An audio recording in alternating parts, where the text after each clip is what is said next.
मनुष्य शरीर छूटते समय जो हमारा निश्चय होगा, श्रुति कहती है यथा क्रतु पुरुषः भवति। यहाँ पर जिस निश्चय वाला शरीर छूटते समय जीव होता है, शरीर छूटने के पश्चात उसे अपने निश्चय के विषय की ही प्राप्ति होती है। ये श्रुति ने कहा। ऋषि को गीता कहती है यम यम वापि स्मरण भावम त्यजत्यन्ते कलेवरम तम तमेवैति कौन्तेय सदा तद्भाव भावितः। तो जीवन भर जिसने जैसा चिंतन किया अंतिम निश्चय भी तो वैसा ही होगा। सदा भावितः का अर्थ सदा चिंतितः। तुम्हें के रूप में जैसा चिंतन हुआ है वैसा ही अंतिम निश्चय भी मैं के रूप में होगा। और यदि जीवन भर मैंने निश्चित ही ये है कि मैंने तो आपका ही मैं के रूप में चिंतन किया है, इसलिए आपके सायुज्य का ही मैं अधिकारी हूं, वही मुझे मिलना चाहिए। तो तस्य कालो अयम प्रत्युपस्थित। इसमें तस्य शब्द से किसको लोगे? यत शब्द से जिसको लिया जा रहा था।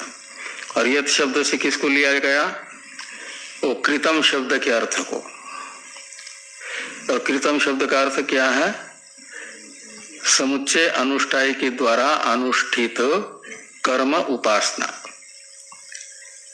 ये है कृतम शब्द का अर्थ। और उसके स्मरण का समय ये उपस्थित हुआ है। तस्य कालो अयम प्रत्युपस्थित अतः स्मर, इसलिए आप स्मरण करिए। किसे? तो एतावंतम कालम भावितम कृतम, तो इतने समय तक मेरे द्वारा भावित यानी चिंतित। भावितम का अर्थ है चिंतितम यानी उपासितम। तो भावितम शब्द से उपासना को लिया। और कृतम का मतलब अनुष्ठितम कर्म। तो इतने समय तक यानी अंतिम समय तक मेरे द्वारा जिसका जो उपासना हुई और कर्म हुआ उसका आप स्मरण करो, उसको याद करो और उसके अनुरूप फल दो।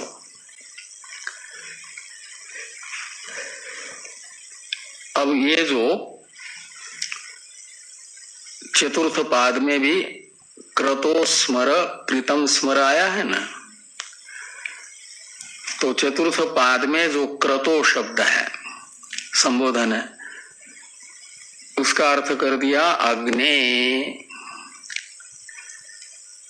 क्रतु शब्द का संकल्प भी अर्थ होता है, क्रतु शब्द का अर्थ कर्म भी होता है, ये पहले बताया था। क्रतु शब्द संकल्प वाचक भी है और कर्म वाचक भी है। और यहाँ कर्म के वाचक क्रतु शब्द से लेना कर्म में उपासित अग्नि, कर्म में पूजित अग्नि। तो इसलिए क्रतु शब्द का ही अर्थ निकलेगा अग्नि भी। और अग्न्याख्यम पद की व्याख्या करते समय ये बताया था कि वो अग्नि प्रतीक होने से भी अग्नि है। और क्रतु शब्द का अर्थ अग्नि इसलिए भी निकलेगा कि क्रतु शब्द का अर्थ होता है यज्ञादि कर्म, और यज्ञादि कर्म में पूजित जो अग्नि वह भी यज्ञ के वाचक क्रतु शब्द से लिया जाएगा। तो क्रतु शब्द का अर्थ अग्नि भी निकलेगा। और आप अग्नि रूप भी हैं। बृहदारण्यक उपनिषद में इसी की व्याख्या करते हुए बताया जाएगा, एक अग्नि रूप भी हिरण्यगर्भ का, वो अग्न्याख्य भी है। इसलिए कहते हैं कि अग्ने स्मर यन्मया बाल्य प्रभृति अनुष्ठितम कर्म तच्च स्मर। तो बचपन से लेकर के अंतिम समय तक जो मैंने कर्म किया है, तत् यानी वो कर्म, और च शब्द का प्रयोग होने से उपासना को भी लेना, चिंतन को भी लेना। इसलिए कर्म उपासना इन दोनों का आप स्मरण करो। ये जो आम्रेडित है ना, क्रतो स्मर कृतम स्मर, इसका इस आम्रेडित नाम हो जाएगा। उस आम्रेडित का अर्थ ये कर दिया। और क्रतो स्मर कृतम स्मर में 2 बार स्मर स्मर शब्द का प्रयोग है ना, तो ये स्मर शब्द का 2 बार प्रयोग करने का निमित्त बताया जा रहा है, हेतु बताया जा रहा है कि क्रतो स्मर कृतम स्मर इति पुनर्वचनम आदरार्थम। तो पुनर्वचनम यानी स्मर स्मर, ये 2 बार कथन वो किसके लिए है? तो कहते हैं आदर के लिए। स्मरण के प्रति आप आदर दिखाओ, उसका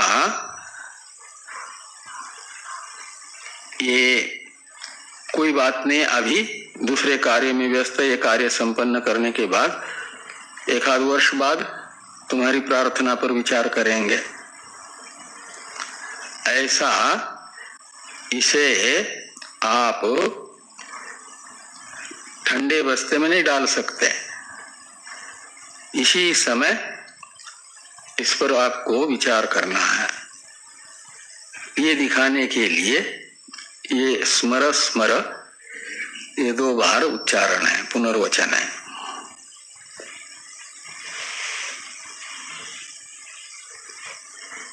इसलिए 4 नंबर टिप्पणी में टिप्पणीकार ने कहा है ना कि यथाभ्यर्थितस्य स्मरणस्य अनुपेक्षत्व ज्ञापनार्थम, आदरार्थम का अर्थ है कि इसकी उपेक्षा नहीं की जा सकती,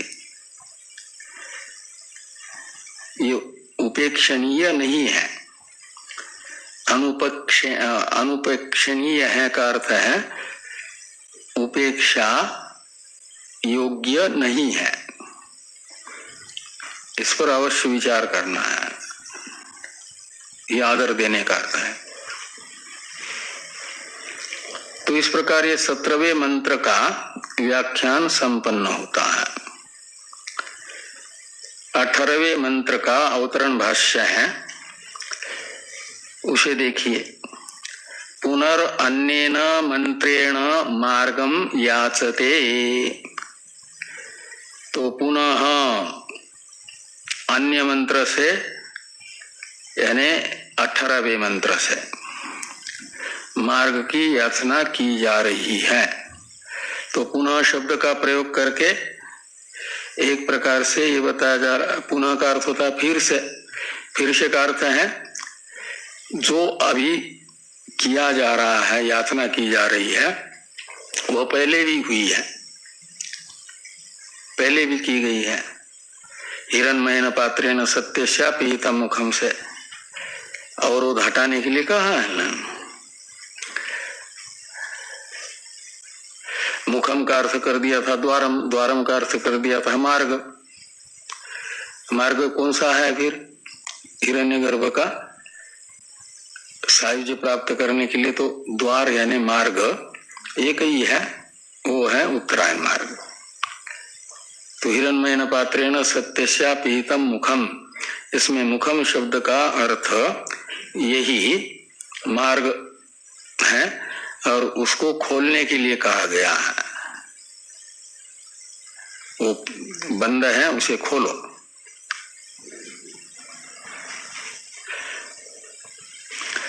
तो पहले भी याचना हुई है, पुनः शब्द बता रहा है और दोबारा भी याचना कर रहा है, क्योंकि इस अवसर को किसी भी कीमत में वो खोना नहीं चाहता। उसके लिए जरूरी है सुषुम्ना नाड़ी का द्वार खुलना। उसके लिए भगवान याचना कर रहा अपने उपासक से। इतनी सावधानी मृत्यु के समय रहेगी तब न ये सब कर पाओगे। नहीं मृत्यु के समय तो कहा जाता है जैसे किसी को विषैला काला बिच्छू काट ले, एक ही डंक लगा दे तो कितना दर्द होता। कभी बिच्छू ने काटा है कि नहीं? नहीं काटा। एक बार कटवा लो अनुभव करने के लिए। तो जितना दर्द होता है बिच्छू के काटने से, किसी न किसी को तो काटा ही होगा, उसको तो मालूम है। हाँ देखो उनको काटा था कहते हैं। हाँ तो हजारों बिच्छू एक साथ काट लें तो उसमें कितना दर्द होगा। उससे भी ज्यादा दर्द जब नाड़ियों में स्थित प्राण खींचते हैं, उत्क्रमण होता है, उस समय होता है जिसकी वासना इसी शरीर में और इस शरीर संबंधी में ही रहती है।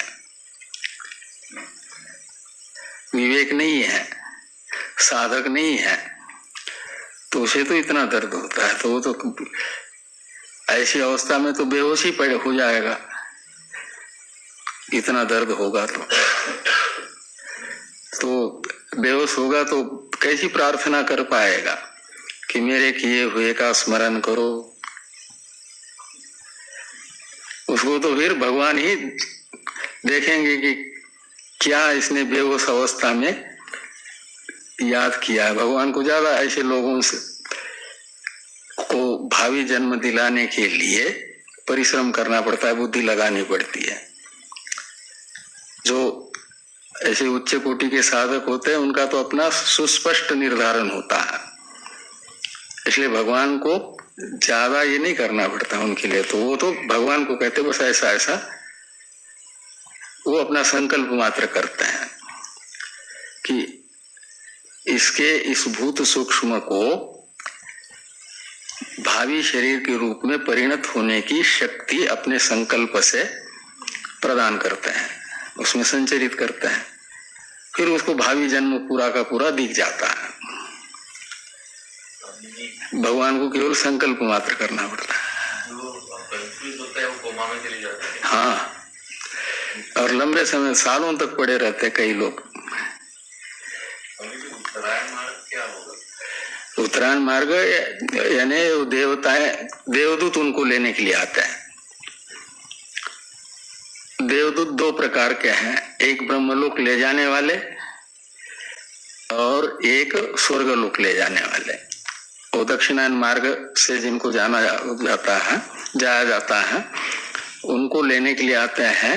स्वर्ग पहुंचाने वाले जो पायलट है, समझ लो, विमान चलाने वाले,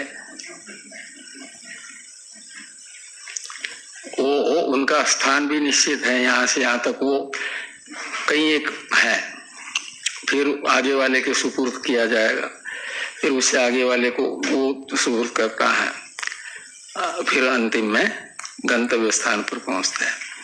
ऐसे उत्तरायण मार्ग से जाने वाले यहाँ से लेकर के जैसे ही शरीर से निकलेगा तो पूरे सुख सुविधा से उसको रिसीव करने के लिए देवता के एक देवता अर्ची नाम की आ जाती है, उसका नाम है अर्ची देवता। और वो सारे रिसीव करने के लिए आया वो देवता, और उसने इसे सारी सुख सुविधा के साथ विमान में बिठा करके जहां तक उसका निर्धारण है वहां तक पहुंचा दिया। वहां से फिर अभिमानी देवता, यानी दिन, तो दिन अभिमानी देवता ले जाती है। वहां से शुक्ल पक्ष अभिमानी देवता ले जाती है। यानी शुक्ल पक्षाभिमानी देवता के सुपुर्द कर देता है ये दीन अभिमानी देवता।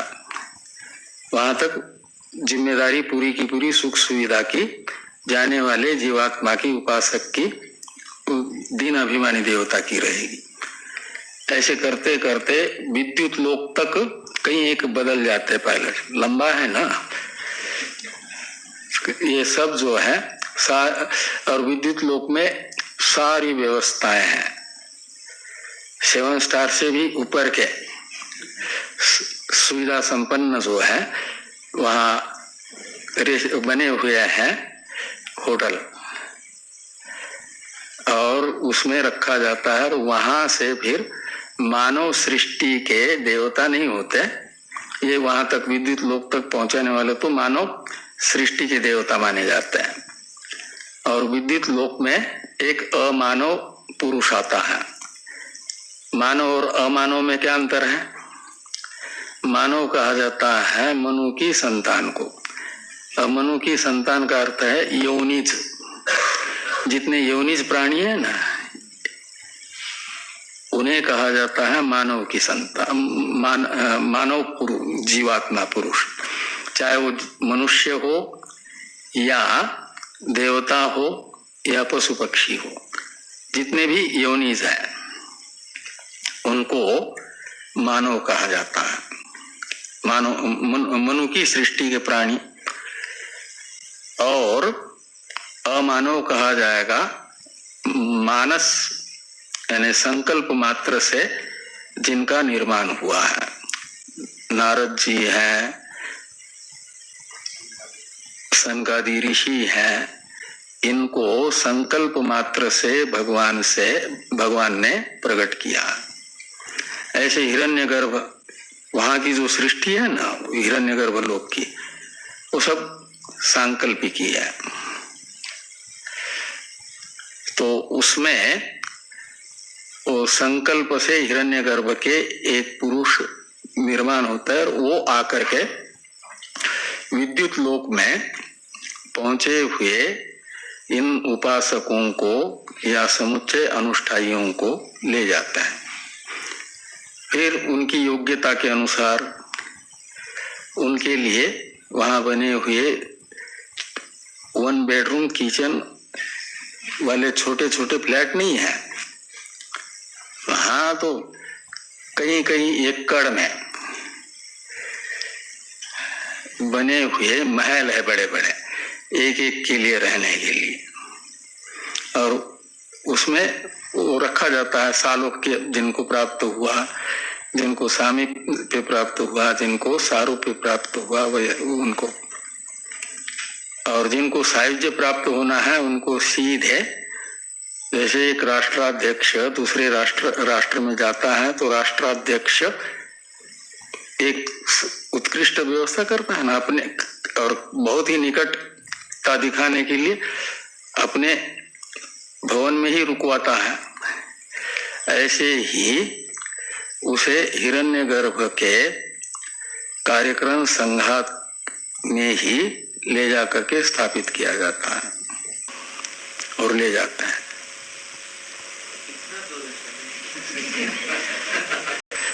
काशी में ऐसे हॉस्टल खुल गए हैं कि मरने के लिए लोग वहाँ एडमिशन लेते हैं।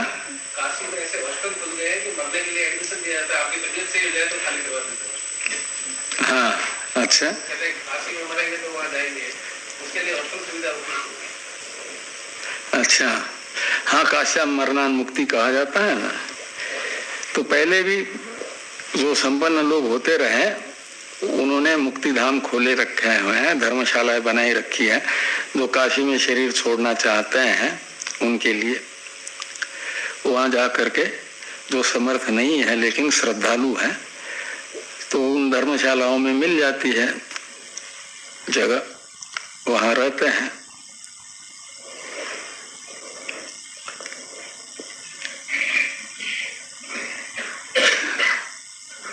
अच्छा, वो तो पुनः अन्येन मंत्रेण मार्गम याचते, तो दोबारा हिरण्मय, पहले हिरण्मयन पात्रेण से मार्ग की याचना की गई थी उस मंत्र से, अब पुनः इस मंत्र से भी, अंतिम मंत्र से भी मार्ग की याचना की जा रही है। अब मूल मंत्र की चर्चा हम लोग कल करते हैं। मेरे प्यारे दोस्तों, आपका बहुत बहुत धन्यवाद श्रवण करने का। पुनः कल भेंट होगी। सभी के मंगल की कामना करते हुए यहीं विश्राम देते हैं। श्रवण करने का बहुत बहुत धन्यवाद। मंगलाचरण श्रवण करते हैं। पूर्णमेवावशिष्यते। ओम शांति शांति शांति।